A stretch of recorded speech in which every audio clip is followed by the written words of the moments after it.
let's talk a little bit about the concept of family. We are often told that family is everything. Women often say, oh, my family comes first. We're willing to sacrifice anything for family. So what really is family? Long time ago, millions of years ago, when human beings were evolving, we lived in groups called tribes. This was important because human children take a very long time to grow. If you are interested in watching animal documentaries, on television, you may have seen that a giraffe, as soon as it's born, the baby is born, within a few seconds it stands on its own feet, and within a few minutes it's able to move and walk. Human children take about a year before they can even start to walk.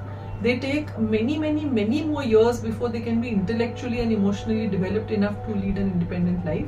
So human beings needed to live together in larger groups so that they could support each other. As everyone's children were growing up together, some people, went and did the hunting, some people grew the food in the farms, some people looked after the children. Not necessarily that only the men went hunting and the women, stayed at home with the children. We know now that women were also hunters in the early days.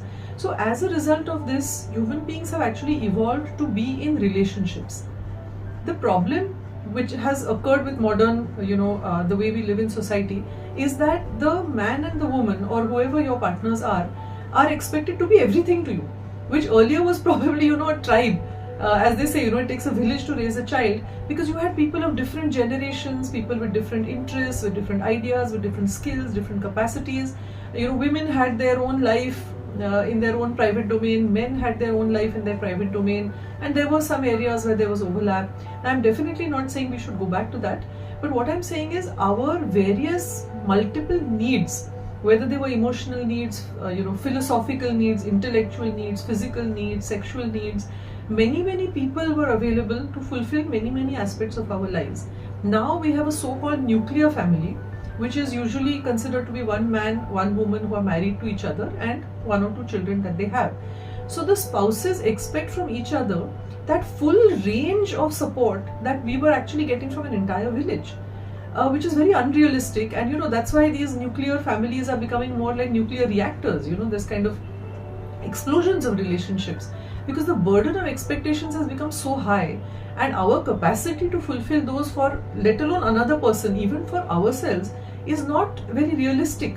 As a result of which, there's this mismatch of expectations, there's resentment, resentment becomes anger, anger becomes fights, fight become lack of intimacy leads to relationship breakdown.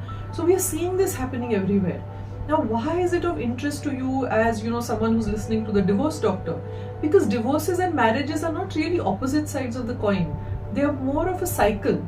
It's a kind of a spectrum of relationships. And people who are divorced today may want to be getting married tomorrow. And someone who's married today, maybe celebrating like their 20th wedding anniversary.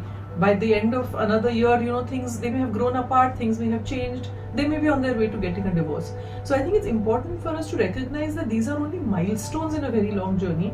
And what is your relationship with yourself is what is going to define your relationship in a marriage and also your relationship in a divorce. So if you're interested in knowing more and you want to work with me to figure out how to uncouple from all this negativity and toxicity, how to uncouple from the unrealistic expectations, create healthy boundaries, become self-aware, be able to express your healthy needs, and to be able to negotiate safe, intimate relationships, then contact me, book a free 30-minute discovery call, and let's find a way to work together. I'm looking forward to hearing from you.